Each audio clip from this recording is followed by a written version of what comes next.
It's always the dog walk when shit hits the fan. I'm trudging down Maple Street with Bruno, my ancient German shepherd, when I spot her.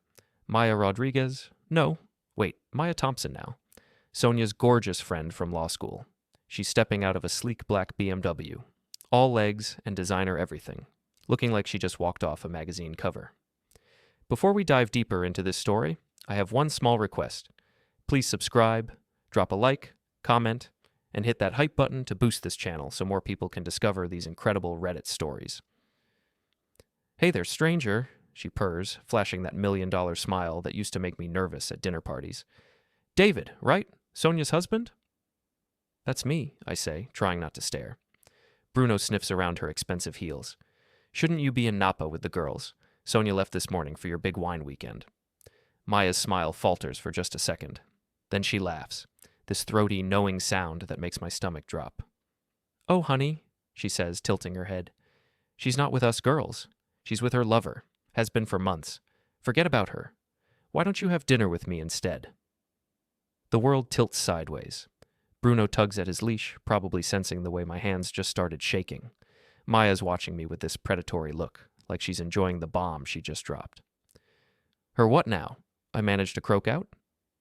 You really don't know. Maya steps closer, her perfume mixing with the autumn air.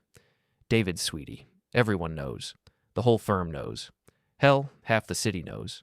Sonia's been screwing Brent Morrison, you know, the guy who owns that fancy gym downtown. They've been at it since spring. My mouth goes dry.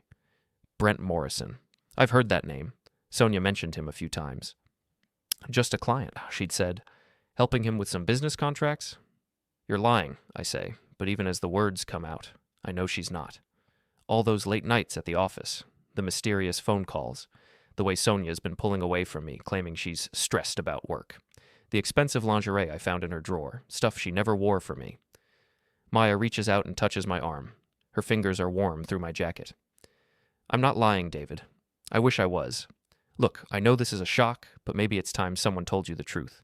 Sonia's been living a double life, and you deserve better. Bruno whines, sensing the tension. I look down at him, then back at Maya. She's still touching my arm, and I should probably step away, but I'm frozen. Dinner, she says again. Tonight. Let me tell you everything I know. You deserve to hear it all. I should say no. I should go home, confront Sonia when she gets back, handle this like a mature adult. Instead, I hear myself saying, okay, where? Tony's, 8 o'clock, and David? She squeezes my arm once before letting go. Bring your appetite. We have a lot to discuss. She slides back into her BMW and drives off, leaving me standing on the sidewalk with my dog and a head full of questions I'm not sure I want answered. I walk home in a daze. Our house, mine and Sonia's, sits on a quiet street lined with maple trees. It's a modest 2-story colonial, nothing fancy, but we'd made it ours over the past 12 years. Or at least I thought we had. Inside, everything looks the same. Sonia's coffee cup from this morning still sits in the sink. Her reading glasses are on the kitchen counter next to a stack of legal briefs. There's a note stuck to the refrigerator. Gone to Napa with the girls. Back Sunday night. Love you. S. Love you. Right. I let Bruno off his leash, and he trots to his water bowl. Meanwhile, I'm standing in my kitchen, staring at my wife's handwriting, trying to process what Maya just told me. Part of me wants to believe it's all some sick joke or misunderstanding. But another part, the part that's been noticing all the little changes in Sonia lately, knows it's true. My phone buzzes. Text message from Sonia. Made it to the hotel. Wine tasting starts in an hour. Miss you already. I stare at the message for a long time. Then I delete it without responding. The rest of the afternoon crawls by. I try to watch TV, but I can't focus. I attempt to do some paperwork for my construction business, but the numbers blur together. Finally, I give up and take a shower, getting ready for dinner with Maya. As I'm getting dressed, I catch sight of myself in the bedroom mirror. 42 years old, graying at the temples, but still in decent shape thanks to all the physical work I do. Not bad looking, I guess, though nothing special. Certainly nothing compared to a guy like Brent Morrison, who probably spends 3 hours a day at his own gym. I'm pulling on my jacket when I notice Sonia's laptop sitting open on her dresser. She usually takes it everywhere, but I guess she forgot it in her rush to get to her wine weekend. Before I can talk myself out of it, I walk over and wake up the screen. It's not password protected. She trusts me, apparently. Or maybe she's just gotten careless. Her email is open. I scroll through the recent messages, looking for anything from Brent Morrison. At first, I don't see anything suspicious. Work stuff, mostly. A few messages from her girlfriends about weekend plans. Then I see it. A message from yesterday, sender listed as B. The subject line reads, "Can't wait for our weekend." I click it open, and my world implodes. Baby, I'm so excited for Napa. Just you, me, and that king-size bed at the resort. I've been thinking about you all week. About the things I'm going to do to you. David will never know what he's missing. See you tomorrow morning. B. There are more, dozens of them, going back months. Explicit messages that make my stomach turn. Photos I never want to see again. Plans for secret getaways. And worst of all, conversations where they laugh about how clueless I am. In one exchange from last month, Sonia writes, David actually asked if I wanted to go to that new restaurant downtown for our anniversary. I told him I was too busy with work. Meanwhile, you and I were there just last week. Sometimes I wonder if he'd notice if I tattooed your name on my forehead. Brent's response. He's too busy playing with his power tools to pay attention to what his wife needs. His loss, my gain. I close the laptop before I can read anymore. My hands are shaking so badly I can barely get my car keys. Tony's Italian restaurant is packed when I arrive, but I spot Maya immediately. She's sitting at a corner table, already nursing a glass of red wine. She's changed into a black dress that shows off her figure, and every guy in the place is stealing glances at her. You look like you've seen a ghost, she says as I sit down across from her. Found some emails, I say, on Sonia's laptop. Maya nods knowingly. I figured you might do some digging once I opened your eyes. What did you find? I tell her about the messages, trying to keep my voice steady. Maya listens without interrupting, occasionally sipping her wine.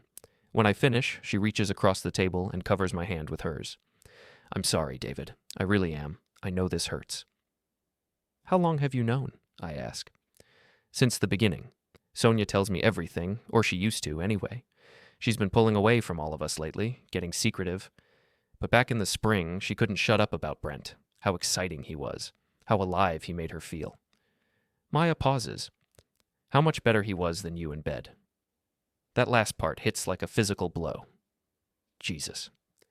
I kept telling myself it wasn't my business, Maya continues, that maybe it would burn itself out. But it's only gotten worse. They're talking about you leaving Sonia, about starting a life together. The waiter comes by and I order a whiskey, a double. There's more, Maya says once we're alone again. Things you need to know. Like what? Like the fact that Brent's married too. His wife doesn't know either, and he's not exactly the successful businessman Sonia thinks he is. That gym of his? It's hemorrhaging money. He's been using Sonia for her legal connections, trying to get her to help him with some shady business deals. My whiskey arrives and I down half of it in one gulp. So she's being played too. Completely. But she's too infatuated to see it. She actually loaned him $50,000 last month. From your joint savings account. I nearly choke on my drink. What? Check your bank statements when you get home. I bet you'll find some interesting withdrawals. The rest of dinner passes in a blur. Maya keeps talking, filling in details about Sonia's affair that I wish I didn't know. How they meet at sleazy motels during lunch breaks. How Sonia bought him expensive gifts, a watch, a leather jacket, a weekend trip to Chicago that she told me was a legal conference. By the time we leave the restaurant, I'm drunk and furious and heartbroken all at once. Maya walks me to my truck, her hand on my arm. What are you going to do? She asks. I don't know. Confront her when she gets back, I guess. Maya shakes her head. That's exactly what she's expecting. She knows she's been sloppy lately. She's probably already preparing her defense. Tears, apologies, promises to change. Don't give her the satisfaction. Then what? Maya steps closer, so close I can feel her breath on my face. Be smart about this, David. She's been playing games with you for months. Maybe it's time you started playing back. Before I can respond, she kisses me. It's soft and brief, but it sends electricity through my entire body. Think about it, she whispers against my lips. Call me when you're ready to make her pay. Then she's gone, disappearing into the night like some kind of avenging angel. I drive home slowly, my head spinning from the alcohol and the revelation and Maya's kiss. The house feels different now, cold and empty, like a stage set for a play that's already over. I check our bank statements online. Maya was right. $50,000 withdrawn 3 weeks ago. The memo line reads, home improvement loan, but I know exactly where that money went. I pour myself another drink and sit in my living room, staring at the photos on the mantelpiece. Our wedding day, vacations we took together, birthdays and anniversaries and all the little moments that make up a marriage. All of it a lie. My phone buzzes with another text from Sonia.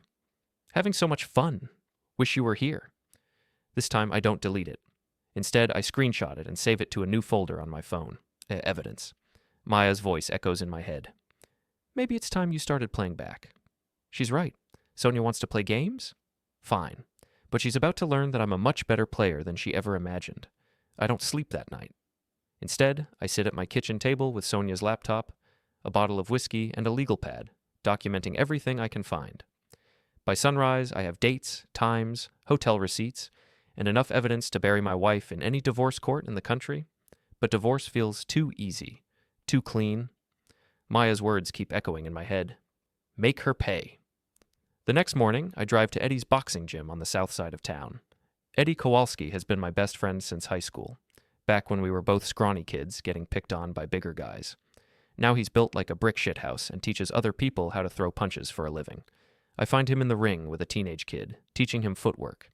Eddie's 43 but moves like he's 25, dancing around the kid with his hands up, calling out instructions. Keep your guard up, Tommy. Light on your feet. There you go.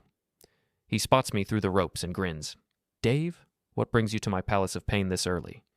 Need to talk, I say. Privately. Eddie's smile fades when he sees my expression. He says something to the kid and climbs out of the ring, grabbing a towel to wipe the sweat from his face. What's wrong? You look like someone died. My marriage, I say. We go to his office, a cluttered room above the gym that smells like leather and sweat. Eddie pours coffee from a pot that looks like it hasn't been cleaned since the Clinton administration. I tell him everything. About Maya, about the emails, about the money. Eddie listens without interrupting, his face getting darker with each detail. That fucking bitch, he says when I finish. 12 years, Dave. 12 years you've been busting your ass for her. I know. And this Morrison asshole, I know him. His gym's about 10 blocks from here. Fancy place, all mirrors and chrome, caters to the rich housewife crowd, if you know what I mean. Yeah, I'm getting the picture. Eddie leans back in his chair, studying me. So what's the plan? You gonna divorce her ass and take her for everything she's worth? Maybe. Or maybe I'm going to get creative. Creative how? I take a sip of Eddie's terrible coffee and grimace. You remember senior year when Brad Mitchell was bullying that freshman kid? What did we do? Eddie grins. We didn't beat him up. That would have gotten us suspended. Instead, we made his life hell in ways he couldn't prove. Put fish in his locker. Signed him up for every spam mailing list we could find. Called in fake pizza deliveries to his house. Exactly. We were subtle, strategic. And it worked. By Christmas, he was begging us to leave him alone. I set down my coffee cup. Sonia and Brent want to play games? Let's play games. Eddie's grin widens. I'm listening. We spend the next hour planning. Eddie knows the city like the back of his hand.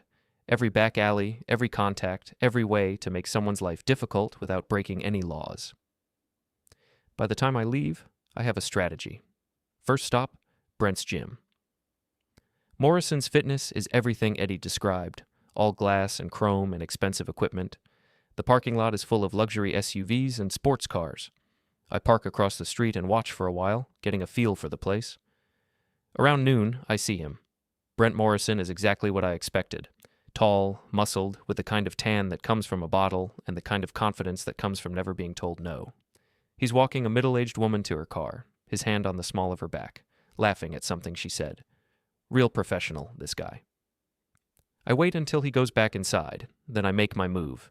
His car, a bright red Mustang convertible, is parked in the spot marked owner. How subtle. I walk casually through the parking lot, checking for security cameras. There are a few, but none pointed directly at his car. Perfect. From my toolbox in my truck, I grab a small bag of sugar and a utility knife. It takes less than 30 seconds to pour the sugar into his gas tank and slice 2 of his tires just enough that they'll go flat in a few hours, but not immediately. As I'm walking back to my truck, my phone rings. It's Maya. How are you holding up? She asks. Better. Much better. Good. I was hoping you'd say that. Listen, I have some information you might find interesting. Can you meet me for lunch? An hour later, we're sitting in a quiet cafe downtown. Maya's wearing jeans and a sweater today, more casual than last night, but still stunning. She slides a manila envelope across the table. What's this? Photos, she says, from Sonia's phone. She sent them to our group chat a few weeks ago, bragging about her amazing weekend in Chicago. Except she told you she was at a legal conference, right? I open the envelope. The photos show Sonia and Brent at what looks like an expensive hotel. They're in bathrobes, champagne glasses in hand, looking very much like a couple on their honeymoon. There's more, Maya says. I did some digging of my own. Turns out Mr. Morrison has quite a reputation around town. 3 different women have filed harassment complaints against him at his gym. Nothing that stuck, but still. Harassment? The usual. Inappropriate touching during training sessions, suggestive comments. One woman claims he cornered her in the locker room. I study the photos again. Sonia looks happy. Happier than I've seen her in months. It stings, but it also fuels my anger. Why are you helping me? I ask Maya. She's quiet for a moment, stirring her coffee. Because Sonia's not the friend I thought she was, and because you deserve better. That's it? Maya meets my eyes. And because I've always thought you were wasted on her. The implication hangs in the air between us. I should probably address it, but I'm not ready for that conversation yet. My phone buzzes. Text from Sonia. Wine tasting was amazing. Learned so much about Pinot Noir. Missing you. I show the message to Maya, who rolls her eyes. She's not even trying to be subtle anymore, Maya says. Good. That makes this easier. I spend the rest of the afternoon putting my plan into motion. First, I create several fake email accounts. Then I start sending anonymous tips to the Better Business Bureau about Morrison's fitness, reporting everything from health code violations to inappropriate conduct. Next, I call Sonia's law firm. I don't identify myself, but I mention that I heard some interesting gossip about one of their attorneys and a client relationship that might be crossing professional boundaries. I suggest they might want to look into it. Finally, I drive back to Morrison's gym. Sure enough, Brent's car is still in the parking lot, sitting on 2 flat tires. Through the window, I can see him on the phone, gesturing angrily, probably calling ALA. I take a photo and send it to Maya with the caption, "Nothing says romance like waiting for a tow truck." She responds immediately, "You're evil. I like it." That evening, I'm home watching TV when Sonia calls. "Hey, baby," she says, and I can hear whine in her voice. "How's your weekend going?" "Quiet," I say. "Just me and Bruno? How's Napa?" "Oh, it's wonderful. The hotel is gorgeous, and we've been to 3 different wineries." Maya sends her love, by the way. I almost laugh out loud. "Tell her I said hi." "I will. Oh, and guess what? We might extend the trip by a day. There's this amazing vineyard we want to visit tomorrow, and we can't get reservations unless we stay another night."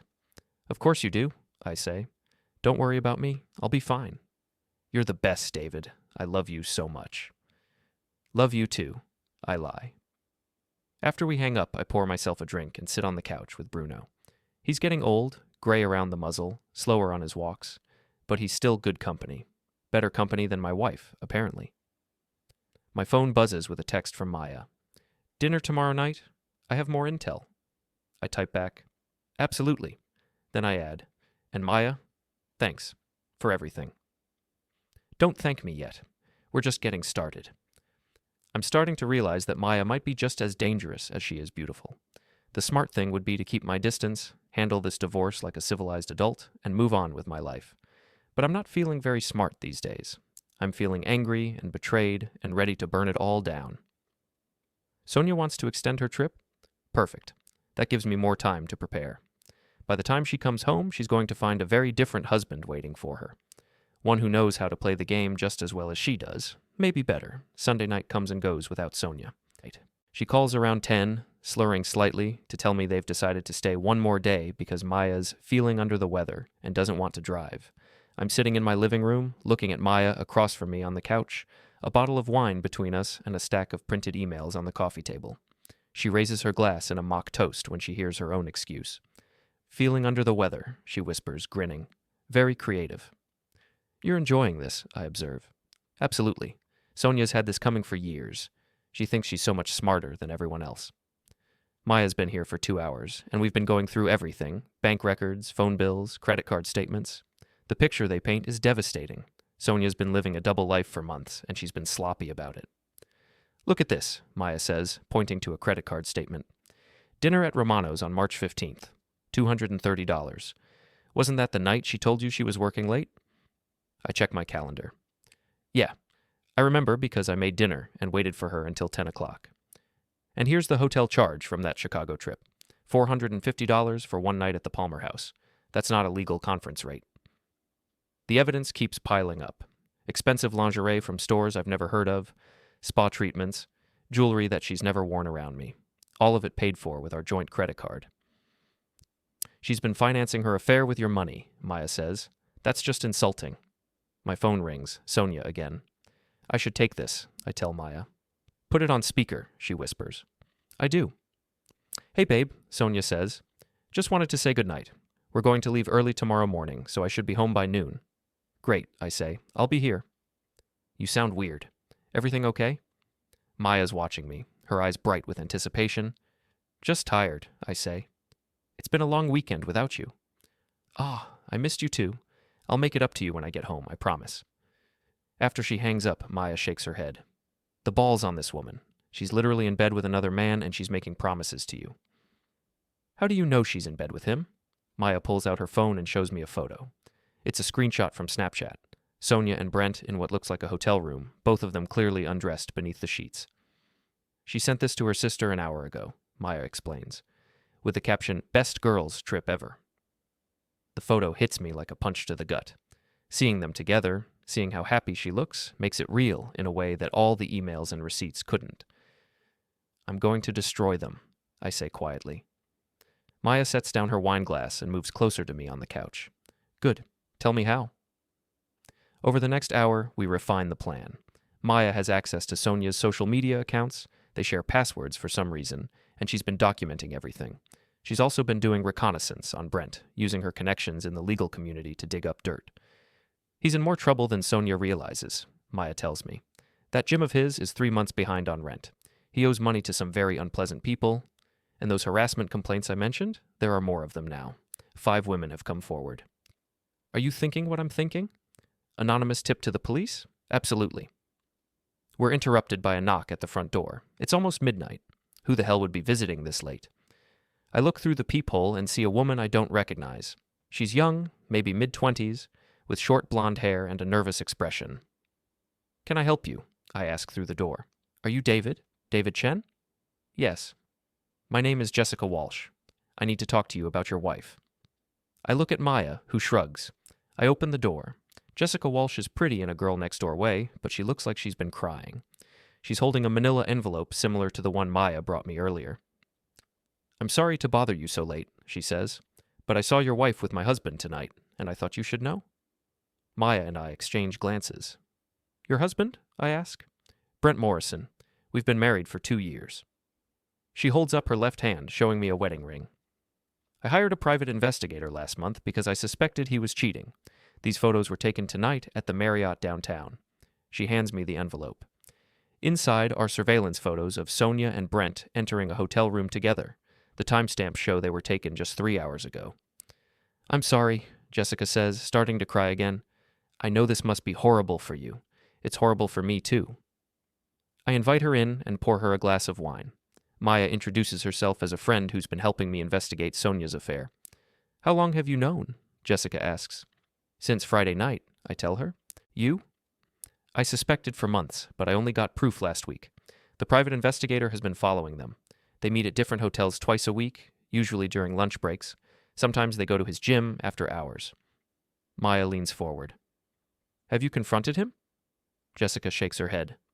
I was going to, but then I decided I wanted to gather more evidence first. I want to take him for everything in the divorce. Smart, I say. What else do you know? Over the next hour, Jessica fills in more pieces of the puzzle. Brent's been having affairs for their entire marriage. The gym is failing because he spends more time seducing clients than running the business. He's borrowed money from loan sharks to keep it afloat. The worst part, Jessica says, is that he's been using our joint credit card to pay for his affairs. Hotels, dinners, gifts for other women, including your wife. She shows us credit card statements. Sure enough, there are charges that match up with Sonia's mysterious absences. I have an idea, Maya says suddenly. What if we work together, all 3 of us? How do you mean? Jessica asks. They think they're so smart, sneaking around behind our backs. But they have no idea that we know about each other. What if we use that against them? I'm starting to see where Maya's going with this. A trap. Exactly. We set them up, get them in a position where they can't deny what they've been doing, and then we destroy them both, publicly. Jessica wipes her eyes with a tissue. What did you have in mind? Maya's smile is predatory. How do you feel about throwing a party? By the time Jessica leaves at 2 in the morning, we have a plan. It's elaborate, risky, and probably a little bit crazy. But it's also perfect. Sonia and Brent think they're playing us. They have no idea that we're about to turn the tables on them in spectacular fashion. I barely sleep that night. Every time I close my eyes, I see those photos of Sonia and Brent together. But instead of feeling hurt, I feel something else. Anticipation. Tomorrow, Sonia comes home. Tomorrow, I start being the husband she deserves. Not the faithful, trusting one she's been taking advantage of, but the calculating, ruthless one she's created. She wants to play games? Fine. Game on. Sonia comes home Monday afternoon with a suitcase full of dirty clothes and a head full of lies. She's glowing, that post-sex radiance that I used to think was from spa treatments and good wine. Now I know better. "Baby, I missed you so much," she says, wrapping her arms around me in the kitchen. She smells like expensive perfume and someone else's cologne. "Missed you too," I say, kissing her forehead. "How was Maya feeling this morning?" "Much better. Just a 24-hour bug, I think." She sends her love. The lies come so easily to her now. I wonder how long she's been this good at it, or if I was just too trusting to notice. "I brought you something," she says, pulling a bottle of wine from her suitcase. Pinot Noir from that vineyard I told you about. It's a nice bottle, expensive. Probably cost more than I spend on groceries in a week. I wonder if Brent helped her pick it out. "That's thoughtful," I say. "Should we open it tonight?" Actually, I'm exhausted. All that wine tasting really wore me out. Would you mind if we just ordered pizza and watched a movie? Of course not. Whatever you want. She smiles and kisses me again. You're the best husband in the world. If only she knew. While Sonia's upstairs unpacking, I text Maya. She's home. Phase 1 is go. Maya responds immediately. Jessica's ready. Are you? More than ready. The next few days pass in a strange sort of normal. Sonia goes to work, comes home at reasonable hours, acts like the loving wife she's supposed to be. If I didn't know better, I might think she was feeling guilty about her weekend with Brent. But I do know better, and Maya keeps me updated on what's really happening. Tuesday. She's texting him constantly, plans to meet Thursday for lunch. Wednesday. She just bought new lingerie. Victoria's Secret, charged to your joint account. Thursday. They're at the Marriott again. Jessica's PI got photos. Friday morning, I put the next phase of our plan into motion. I call Sonia's office and ask to speak with her boss, Richard Hartwell. "Mr. Hartwell, this is David Chen, Sonia's husband. I was hoping I could speak with you about something sensitive." "Of course, David. What can I do for you?" "I've discovered that my wife has been having an inappropriate relationship with one of her clients, Brent Morrison. I have evidence that she's been using firm resources to help him with personal matters, and I thought you should know." There's a long pause. "That's a very serious accusation, David." "I know, and I wouldn't make it if I wasn't certain. I can provide documentation if you'd like to see it." "I think that would be appropriate. Can you come in this afternoon?" "Absolutely." I spend the morning preparing a file of evidence. Emails, photos, financial records, everything Maya and I have gathered. It's a devastating case against Sonia's professional conduct. At 2 o'clock, I'm sitting in Richard Hartwell's office, watching him review the documents. His face gets grimmer with each page. "This is very disappointing," he says finally. "Sonia is one of our best attorneys, but this kind of behavior is completely unacceptable." "I understand. I just felt you should know." "You did the right thing. We'll need to conduct an internal investigation, of course. But based on what you have shown me, I suspect Sonia will be facing disciplinary action, possibly suspension." "I appreciate you taking this seriously." "David, I have to ask, are you planning to divorce her?" "I'm considering my options." That evening, Sonia comes home in a foul mood. "Worst day ever," she announces, dropping her briefcase by the door. Richard called me into his office and gave me some bullshit lecture about maintaining professional boundaries with clients. Apparently, someone complained that I'm too friendly with Brent Morrison. "That's ridiculous," I say, trying to keep my voice neutral. "You're just doing your job." "Exactly. But now I have to be extra careful about everything. It's so frustrating." She has no idea that her husband is the someone who complained. The irony is delicious.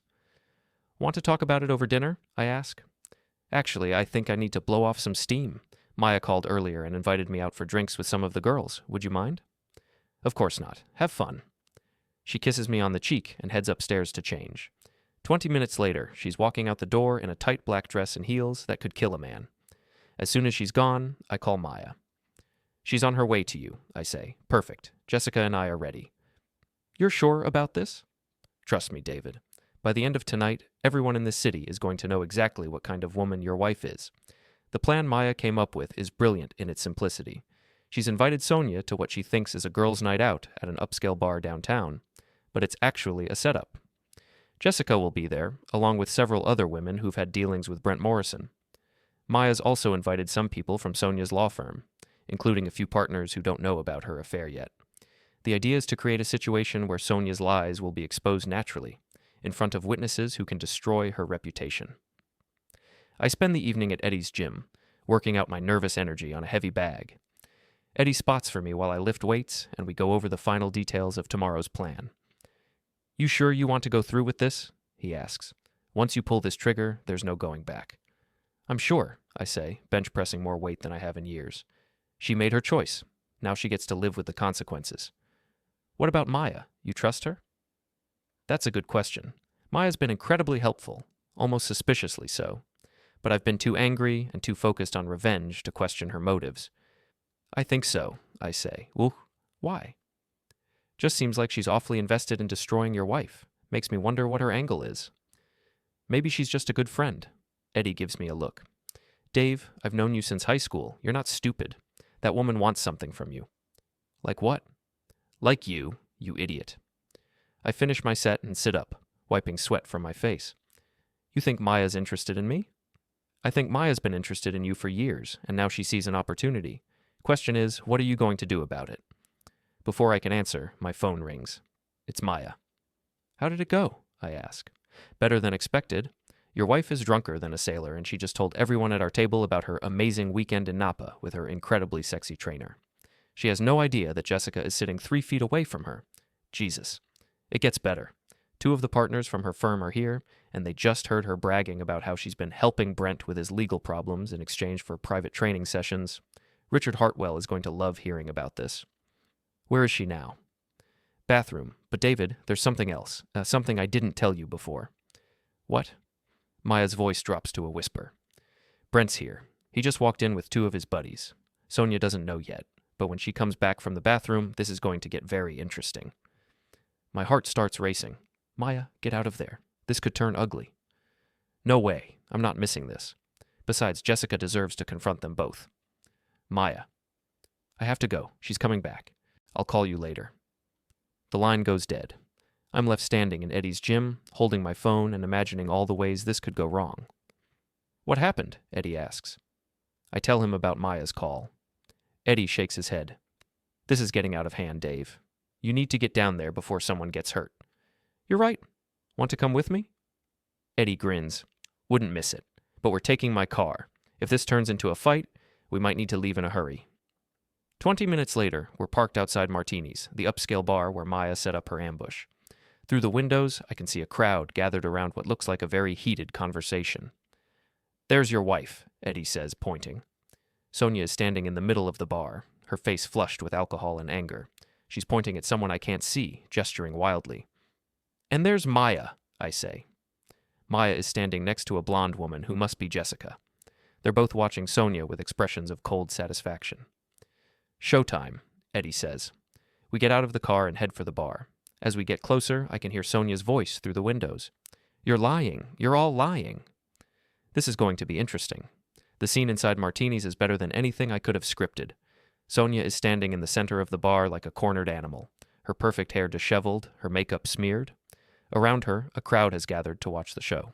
Maya sees me first and nods toward a table in the corner where Jessica is sitting with a man I recognize from surveillance photos. Brent Morrison. He's bigger than I expected, with the kind of muscles that come from steroids and the kind of tan that comes from a tanning bed. Right now, he looks like he wants to disappear into the floor. David! Sonia spots me and rushes over, grabbing my arm. Thank God you're here. These women are crazy. They're saying horrible things about me. What kind of things? I ask, playing dumb. They're saying I'm having an affair. Can you believe that? Me. The irony would be funny if it weren't so pathetic. Maya appears at my elbow, looking like the cat who ate the canary. Hello, David, she says. Fancy seeing you here. Maya, what's going on? Just a little misunderstanding, she says innocently. Your wife was telling us about her wonderful weekend in Napa, and Jessica here mentioned that she thought she saw Sonia at the Marriott downtown with her husband. Sonia's face goes white. That's impossible. I was in Napa with Maya. Actually, Maya says, her voice carrying across the suddenly quiet bar. You weren't with me, Sonia? I've been in the city all weekend, with David. The lie is smooth as silk, and it hits Sonia like a physical blow. She staggers backward, looking around the room for support that isn't coming. That's not true, she whispers. Maya, tell them that's not true. Maya shrugs. I'm sorry, Sonia, but I can't lie for you anymore. Everyone here knows about you and Brent. The question is, what are you going to do about it? Brent chooses that moment to stand up from his table. He's trying to look tough, but I can see the fear in his eyes. This is all bullshit, he announces. I don't know what game you ladies are playing, but I'm not part of it. Jessica laughs. A cold, bitter sound. Really, honey? Then explain these. She pulls out her phone and starts showing photos to the people around her. I can't see them from where I'm standing, but based on the gasps and murmurs from the crowd, they're pretty damning. Those are fake, Brent says, but his voice lacks conviction. Are they? Jessica asks. Should we call the private investigator who took them? He's right outside, actually. I can have him come in and verify their authenticity. Sonia looks like she's about to faint. She's swaying on her feet, her face pale and sweaty. David, she says, turning to me with desperate eyes, you have to believe me. I would never cheat on you. I love you. For a moment, I almost feel sorry for her. Almost. I believe you, I say softly. Then I pull out my own phone. That's why I'm so confused by these emails I found on your laptop. I start reading aloud from one of Brent's messages, the one about what he's going to do to her in their hotel room. My voice carries across the silent bar, and with each word, Sonia seems to shrink smaller. Stop, she whispers. Please stop. But I don't stop. I read another email, this one from Sonia to Brent, describing in graphic detail what she wants him to do to her. Someone in the crowd gasps. Someone else starts recording with their phone. David, please, Sonia begs. Not here. Not like this. Why not here? I ask. You didn't seem to mind discussing our marriage with Brent. You didn't mind spending our money on hotel rooms and fancy dinners. You didn't mind lying to me for months.